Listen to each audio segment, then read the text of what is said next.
Désormais, on va voir comment bien investir en bourse. Maintenant que l'on sait où est-ce qu'on va investir, sur quelle plateforme, et bien maintenant on va voir les règles d'or pour réussir. Premier point, investis uniquement de l'argent dont tu n'as pas besoin à court terme. C'est peut-être bateau de le dire comme ça, mais c'est vrai, si tu penses que tu vas avoir besoin d'argent pour acheter une voiture dans le futur, eh bien je te conseille plutôt d'aller faire des heures supplémentaires que de l'investir en bourse, ce sera plus prudent, parce que oui, la bourse c'est quelque chose de rentable sur le long terme, mais pas en quelques mois. Deuxième point, diversifie tes investissements. Alors là-dessus, je pourrais faire une vidéo complète sur le sujet tellement il y a débat, mais c'est vrai que globalement, n'investis pas sur une seule action.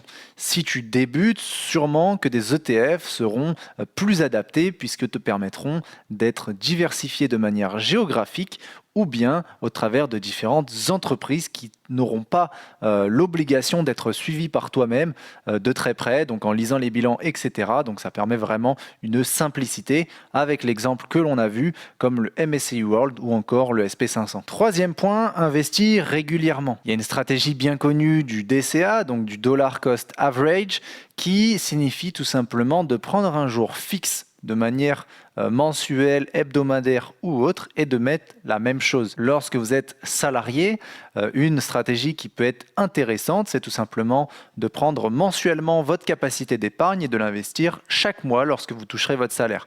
Ce qui vous permettra de lisser votre risque et donc vos prix d'entrée sur vos actions au travers du temps. Quatrième point, on va voir maintenant celui qui est l'un des plus importants, c'est le fait de ne pas paniquer lorsqu'il y a de baisses significatives. Car oui, si tu comprends ce dans quoi tu investis, la bourse, ce n'est pas un chemin et un fleuve tranquille, il y a des cracks, il y a des corrections massives, mais sur le long terme, la bourse a toujours montré de manière historique qu'elle monte.